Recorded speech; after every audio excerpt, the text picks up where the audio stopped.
Kembali kita ikut Abam, saudara, ikuti Abam, kita masuk episode 1082.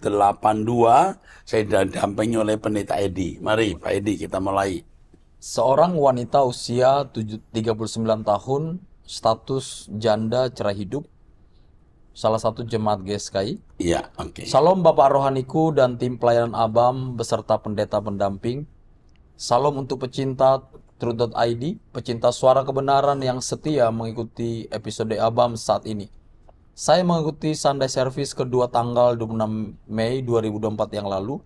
Ketika Bapak Rohani kita menyampaikan firman saat itu, kalimat khotbahnya, datang ke gereja hanya liturgi. Di bangku saya duduk, saya mulai merenung perkataan itu dan mendapat sedikit pencerahan dari apa yang saya renungkan. Renungan saya adalah mengapa sebagian besar orang percaya datang ke gereja hanya sebuah liturgi. Renungan itu mendapat jawaban dari Roh Kudus, sedangkan saya masih bisa fokus mendengar firman yang disampaikan hambanya sampai selesai. Dua faktor yang membuat ibadah hanya sekedar liturgi. Yang pertama, jawaban dari Roh Kudus, hilangnya kasih mula-mula. Ironis memang bertambah usianya manusia, mereka kehilangan kasih mula-mula ini. Mereka tidak bertumbuh secara dewasa rohani dan kurangnya mengalami perjumpaan pribadi dari tiap detik, tiap menit, tiap jam, dan setiap hari kehidupan yang mereka jalani. Yang kedua, padamnya roh di hati setiap orang percaya. Tanpa mereka sadari dunia mengikat mereka, gairah mencari Tuhan sirna. Masih menikmati bahkan sampai pada titik menghamba kepada dosa. Belum bisa mematikan manusia lama. Masih menghamba kepada kesenangan pribadi juga kehormatan diri. Terima kasih untuk Bapak Rohaniku dan tim pelayanan Abam. Tuhan Yesus memberkati pelayan Bapak dan seluruh tim Abam. Tuhan Yesus memberkati. Wah, keren ini, wanita ini. Ya, yang membuat seorang datang ke gerejanya liturgi karena hilangnya kasih mula-mula. Kasih mula-mula di mana seseorang mengasihi Tuhan begitu bergairah dan bersemangat. Ya. Nah, kasih mula-mula ini adalah kasih yang belum stabil. Menyala setahun 2 tahun lalu bisa lenyap. Nah, kasih yang sempurna itu kasih mula-mula yang permanen. Itu kasih yang dewasa. Kasih mula-mula yang jadi permanen itu yang Tuhan mau. Mestinya kasih mula-mula tidak hilang terus sampai jadi permanen. Tapi bisa hilang. Karena tidak menjaga. Jika dibangkitkan lagi, itu akan bisa menjadi kasih mula-mula yang permanen. Lalu yang membuat seorang mengapa ke gerejanya liturgi ya karena masih mencintai dunia. Ya, karena masih mencintai dunia ya begitu. Ke gerejanya karena liturgi tanpa kecintaan kepada Tuhan. Oke, top, benar yang you katakan. Seorang wanita status ibu rumah tangga memiliki 4 anak tinggal di Kalimantan. Kalimantan. Salam Pak Eras, saya sedang terjerat pinjaman online. Tahun lalu saya juga cerita di Abam dan Pak Eras bilang bahwa suatu hari saya pasti tidak bisa membayar pinjaman online lagi.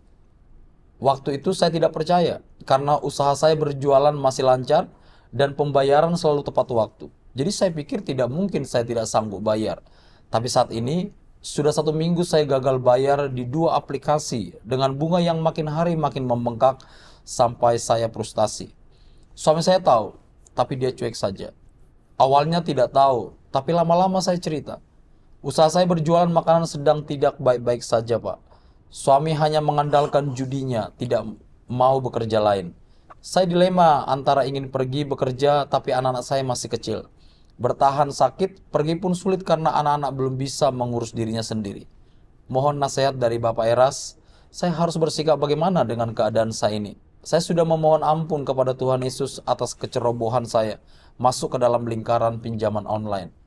Saya terpaksa, saya kepepet. Sebelumnya terima kasih Pak. Tuhan Yesus memberkati Bapak. Yang kamu lakukan sekarang adalah tentu tidak akan pinjol lagi.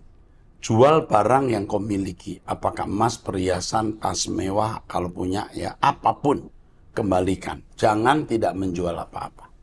Jual apapun yang kau miliki dan menurut saya kau masih punya barang yang bisa kamu jual. Barang yang paling kamu cintai, kamu kasih, kamu jual. Lalu jangan berharap kepada suamimu. Jangan berharap kepada suamimu. Suamimu adalah pria yang belum utuh jiwanya. Masih judi, kamu dalam kondisi begini masih menyalahkan atau diam saja, dia tidak bisa diharapkan. Itulah faktanya kamu punya suami yang tidak dewasa. Anaknya berapa itu?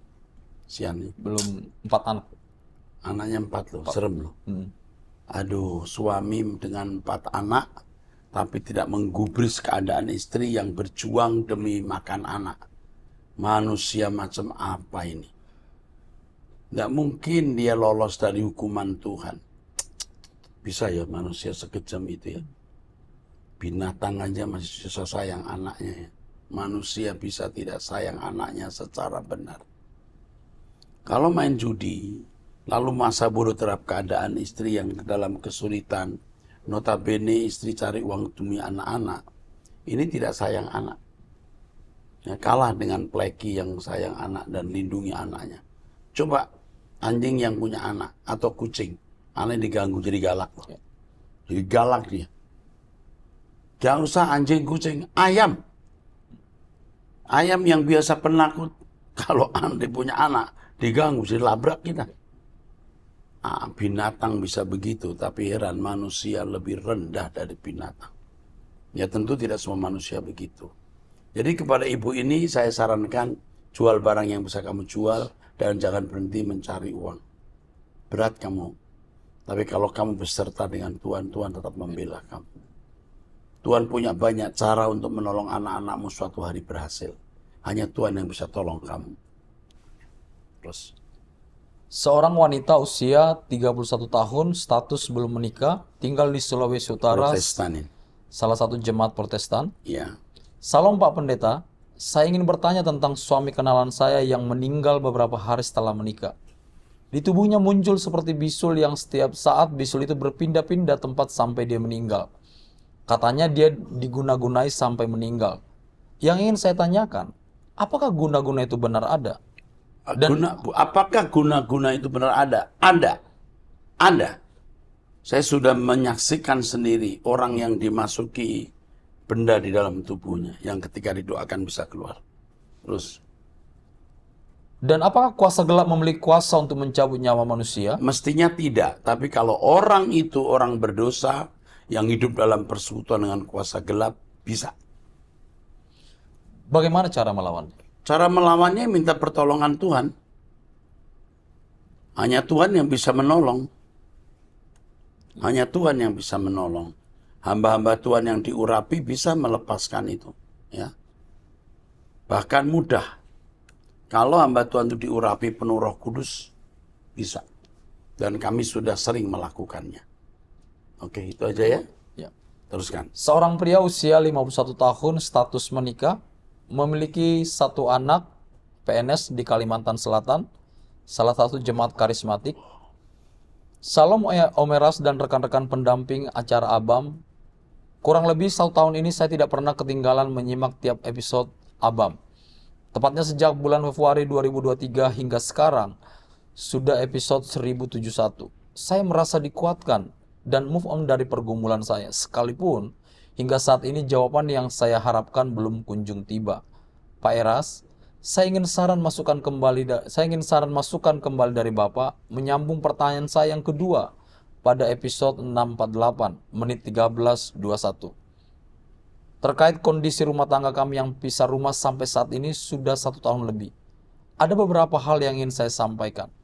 Saya telah mengikuti arahan Bapak pada episode 648 untuk tidak menuntut cerai.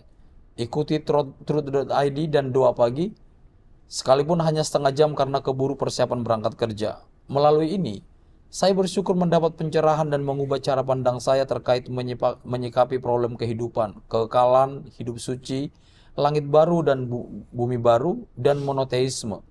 Sekalipun saya tertatih-tatih mengikuti pengajaran Bapak, karena kelemahan intelektual dan background pendidikan saya yang berbeda.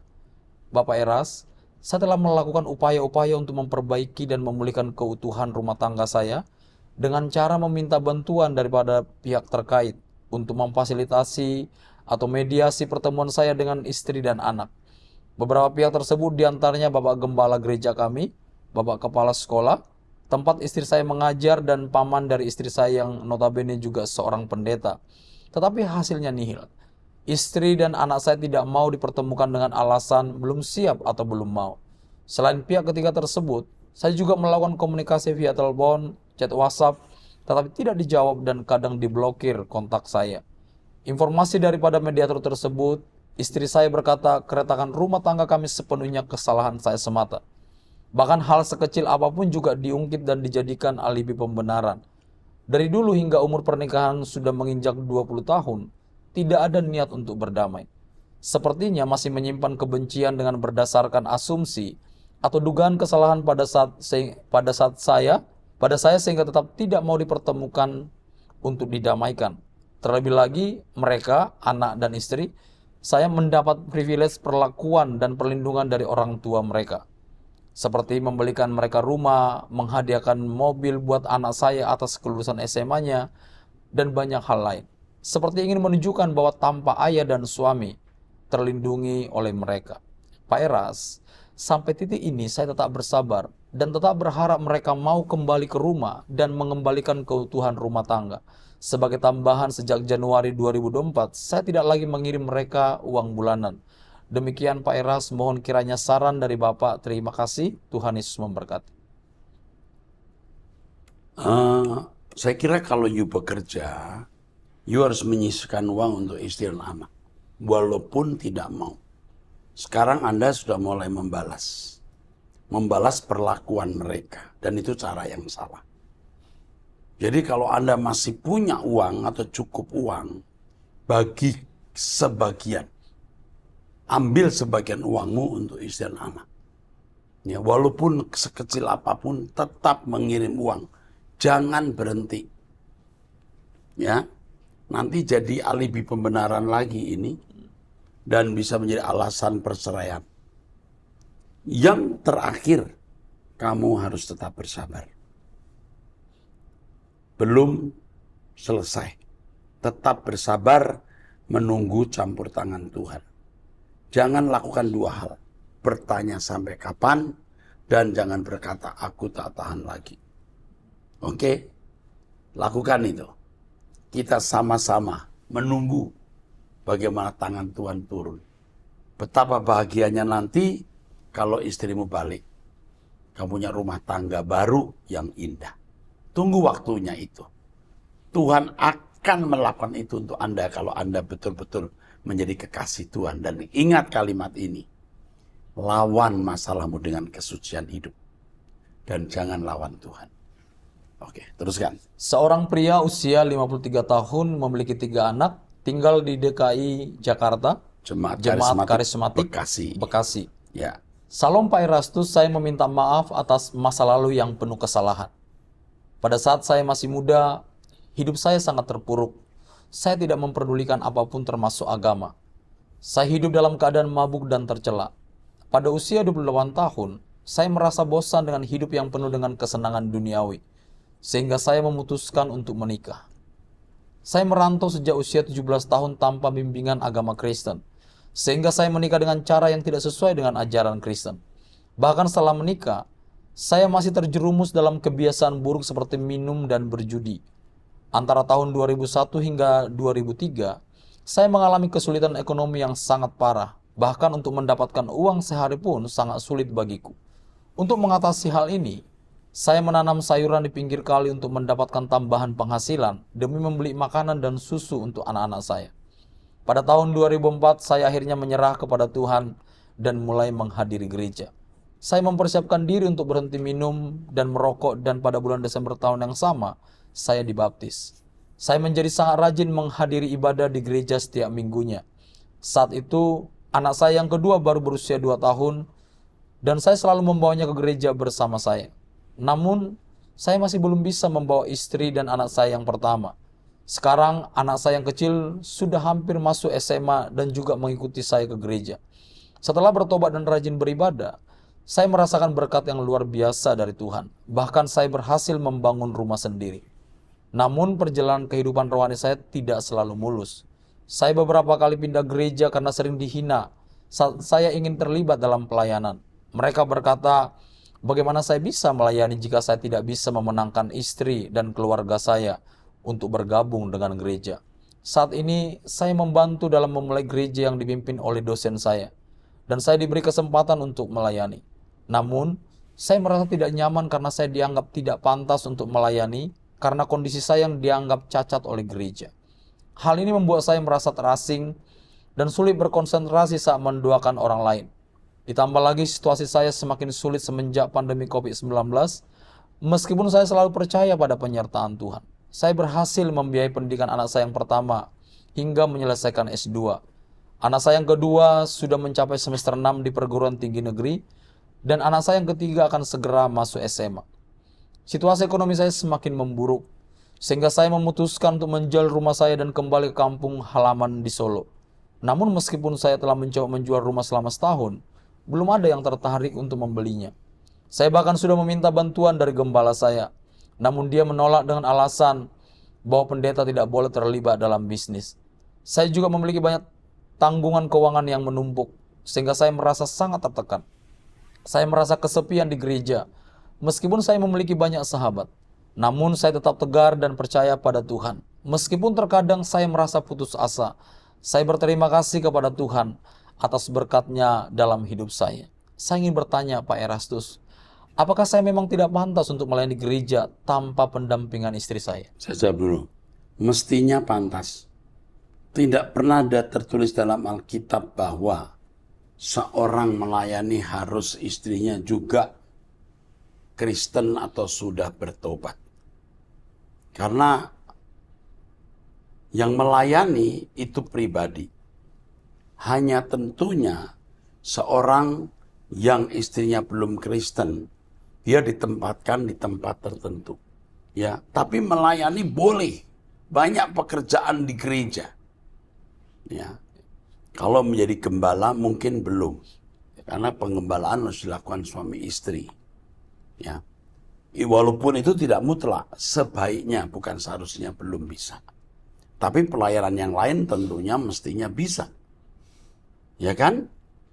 Bagaimana dengan istri yang jadi worship leader, suaminya belum bertobat atau belum Kristen? Itu juga bisa saja dilakukan. Tapi kalau jadi gembala mungkin belum bisa. Terus, Jika tidak, apa yang menjadi pelayanan yang sesuai dengan keadaan saya? kalau main musik, lalu kegiatan-kegiatan organisasi menyediakan sarana prasarana, sangat mungkin. Apakah itu tidak boleh dilakukan? Oke, teruskan. Dan apakah benar jika saya meminta bantuan untuk menjual rumah saya dianggap sebagai bisnis yang tidak etis dalam pelayanan gereja? Ini mah salah ya. Saya mau bilang bodoh nanti kasar. Saya sebagai pendeta saja kadang-kadang ada semangat, Pak, saya punya rumah belum punya tanah, bisa nggak dijualkan? Saya tanyakan ke orang lain, you perlu tanah nggak di daerah ini? Ya nggak apa-apalah.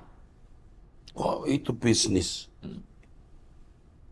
Lah kita juga pendeta masih bisnis, keluarganya masih bisnis. Yang penting semua untuk kepentingan kerajaan surga. Saya merasa bingung dan terpukul oleh situasi ini. Saya berharap Anda senantiasa dalam keadaan sehat dan semakin kuat dalam iman. Saya selalu mengikuti khotbah-khotbah Anda yang menginspirasi, dan saya berharap dapat mengikuti jejak pengajaran Anda. Terima kasih atas perhatian dan doanya. Tuhan memberkati. Saya tidak menghasut ya. Tapi kalau Anda di gereja semacam ini, Anda tidak akan bertumbuh. Gembala Anda, kalau itu gembalanya ya, memberikan masukan bahwa meminta bantuan menjualkan rumah, dianggap itu tidak pantas dilakukan oleh seorang hamba Tuhan. Pendeta Anda tidak cerdas. Anda tidak bertumbuh di situ. Padahal Anda punya kerinduan untuk bertumbuh dan Anda punya masalah dengan istri yang belum mengenal Tuhan. Ikuti truth.id. Anda harus mengalami perubahan secara radikal. Istrimu akan menjadi Kristen juga. Dan jangan ngemis-ngemis minta pelayanan di gereja. Pelayanan tidak harus di gereja. Tanya Tuhan. Nanti Anda akan punya pelayanan. Membawa jiwa-jiwa kepada kerajaan surga. Coba sekali-kali Anda datang ke Mall Arta Gading lantai 5. ya, Mall Arta Gading lantai 5 di Kelapa Gading, Anda ikuti kebaktian kami. Saya tidak menarik-narik Anda jadi anggota gereja. Coba sekali-kali datang ke sini. Tidak harus menjadi anggota gereja saya. Ya, sayang orang seperti Anda yang pernah rusak, bejat, sekarang jadi orang Kristen yang baik, tidak terbimbing dengan baik. Sayang sekali. Ikut saya saja lewat true.id. Tuhan berkati. Seorang wanita usia 47 tahun, status menikah, memiliki 2 anak, tinggal di Kalimantan Barat. Salam Bapak Pendeta Erastus Sabdono dan tim ABAM. Saya merasa sangat diberkati oleh semua firman Tuhan yang Bapak sampaikan. Saya merasakan bahwa Bapak Erastus benar-benar alat di tangan Tuhan untuk mengubah hati dan hidup saya. Setelah rutin mendengarkan khotbah Bapak, hidup saya terus diubah Tuhan. Sekarang saya mulai mengerti apa tujuan sebenarnya dari hidup saya. Oke, sebentar. Kalau Anda diberkati melalui khotbah yang saya sampaikan, benar-benar diubah, bagikan kepada yang lain. Bagikan kepada yang lain agar mereka diubahkan juga. Saya banyak belajar dari setiap pengajaran yang Bapak sampaikan. Saya mulai belajar untuk terus melepaskan ikatan-ikatan dunia berupa kemarahan, iri hati, dendam, kebencian, dan juga rasa cemburu yang berlebihan. Saya akui memang sangat tidak mudah untuk melepaskan itu semua. Tapi saya sudah bertekad untuk bisa lepas dari ikatan-ikatan dunia tersebut. Walaupun jatuh bangun, tetap saya bertekad dan terus saya coba agar saya bisa selamat dan masuk ke langit baru, bumi baru. Pertanyaan saya kali ini adalah, apabila seseorang sudah bertobat dari dosa, mengakui semua kesalahan, dan berjanji tidak melakukan dosa lagi, ketika sudah meninggal dunia dan diterima oleh Bapa, apakah rekaman hidupnya nanti akan dipertunjukkan kembali? Tidak. Dihapus dan dianggap tidak pernah terjadi karena kalau Tuhan mengampuni, Tuhan melupakan. Tapi jangan main-main. Artinya, ya karena sudah dihapus, nanti bikin dosa lagi supaya dihapus. Kekal dosanya. Kalau sengaja berbuat dosa begitu.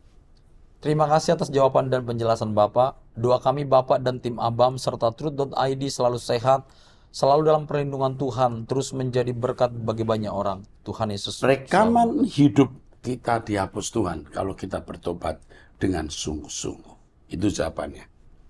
Seorang wanita usia 48 tahun, status menikah, memiliki 4 anak, tinggal di Jawa Barat. Salah satu jemaat GSKI. Oke. Salam Pak Erastus Sabdono dan tim ABAM yang senantiasa dipakai Tuhan. Pak, saya mau bertanya, jika kami sebagai konselor, bagaimana cara kami bersikap jika mengkonseling orang yang sudah diberi pengertian dan dibantu, tapi orang tersebut masih keras kepala dengan sikapnya yang selalu merasa benar? Apakah kita tetap harus membimbingnya sebagai jiwa yang bisa terhilang atau melepaskannya?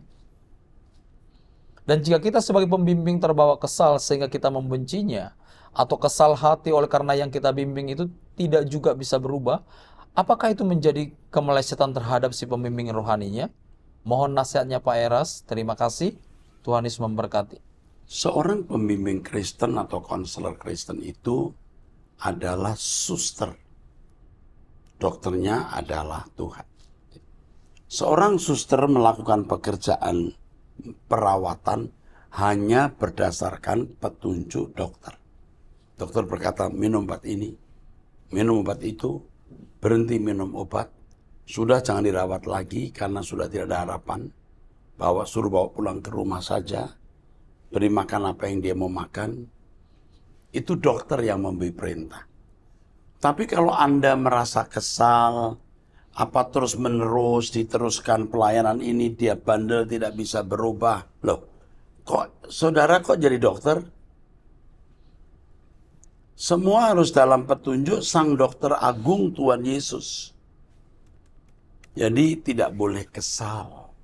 Yuk belajar dewasa dan peka terhadap kehendak Tuhan. Ingat, Anda adalah suster. Ikuti petunjuk dokter. Oke? Cukup jelas, Tuhan berkati. Seorang wanita usia 64 tahun, status menikah, memiliki 3 anak, tinggal di Jawa Barat. Salam Pak Erastus, saya minta bantuan doa buat mata kanan saya, yang dari tanggal 2 Agustus 2023 dioperasi katarak, dan ternyata hasilnya mata saya buram, serta tidak bisa melihat dengan baik. 3 minggu kemudian saya datang lagi ke dokter bertanya perihal mata saya yang masih tidak bisa melihat dengan baik dan dokter periksa ternyata menurut dokter tersebut ada katarak baru namanya katarak sekunder. Dokter bilang harus di laser tapi kalau pakai BPJS mesti nunggu 6 bulan. Kalau baru bisa seminggu boleh datang buat di laser. Karena saya merasa tidak nyaman dengan mata yang buram, tidak bisa lihat jelas. Jadi saya putuskan tidak pakai BPJS. Kata dokter, kalau sudah di laser saya akan bisa baca dan melihat baik lagi. Waduh. Terus Setelah di laser ternyata mata saya tetap buram. Tapi ketika melihat lebih agak jelas. Tidak seperti setelah dioperasi katarak. Saya datang lagi 2 minggu kemudian ke dokter dan bilang kalau mata saya masih buram. Dan kemudian diperiksa lagi. Akhirnya saya dirujuk untuk diperiksa ke salah satu rumah sakit di Bogor. Mata saya dipoto dan menurut dokter katanya harus dioperasi karena ada penekanan di belakang retina. Kalau bayar sendiri lumayan mahal, 35 juta. Kalau BPJS paling nambah 2 juta. Sedangkan menurut yang mengoperasi katarak saya, bilangnya jangan tergesa-gesa dan hasilnya juga 50-50. Dan tidak akan nyaman setelah dioperasi. Seminggu harus tidur sambil telungkup karena harus mengeluarkan gas-gas yang ada di tubuh maupun mata. Mendengar itu saya takut. Saya minta bantuan doanya Pak Eras. Saya ingin dijamah dan dilawat Tuhan Yesus saja. Saya pengen pulih kembali penglihatan karena tidak nyaman dengan kondisi mata. ya, Saya sering merasa akibat mata ini, hati saya hampir selalu merasa tidak karuan. Seperti ada yang tidak benar dengan buramnya mata saya ini. Tolong Pak Eras bantuan doanya, maafkan kalau kepanjangan. ini nanti dihubungi Mister. Itu aja SG ya. Coba dinasehati kalau soal mata sama beliau ya. Tuhan tolong ibu ini. Tuhan buka jalan untuk penglihatannya. Amin. Umurnya berapa nak? Umurnya 64 tahun Pak. Kasihan ya. Ini kadang-kadang dokter melakukan, ini jelas dokter malpraktek ini. Yang pertama katarak sekunder atau retina. Ini kenapa nggak dari semula dia bilang retina? Ya kan? Ya. Ini kan jadi kayak kelinci percobaan. Memang ada dokter-dokter seperti ini. Ya, tidak punya kapabilitas. Pertama katarak, benar-benar masih buram. Katarak sekunder, masih buram. Ada penekanan di retina, ada gas, apalagi itu ya. Tapi inilah hidup, tragis. Nah, kita minta petunjuk Tuhan, nanti coba yang bisa kita lakukan, kita bantu ya. Ya, oke. Seorang wanita usia 53 tahun, salah satu jemaat GSKI, Bandung. tinggal di Bandung. Ya. Salam Om Eras dan semua staf Abam. Saya bersyukur bahwa dengan ini saya bisa terhubung langsung dengan Om Eras. Terima kasih. Dalam Abam yang lalu seorang menanyakan apa yang bisa membuat Om Eras terlihat selalu segar dan bersemangat. Sebenarnya yang terpancar dari Om Eras itu inner beauty Om. Saya memahami ini dari teman rohani saya waktu di daerah asal. Kesegaran dan semangat dari Tuhan selalu terlihat di wajah Om Eras. Itu rahasianya. Saya senang bisa dikuatkan dan dipertemukan dengan Om waktu impartasi bulan Januari yang lalu. Saya duduk di barisan bangku kedua, sebelah tengah kanan saat Om berkhotbah, bersama rombongan dari Bandung. Lain waktu kita pasti bertemu lagi. Terima kasih Om. Terima kasih juga untuk semua staf yang sudah membantu di Abam. Tering salam 3D. Diam, diam, diam. Dan langit baru, bumi baru. Aduh, keren. Oke, sampai jumpa di episode yang akan datang. Tuhan berkati.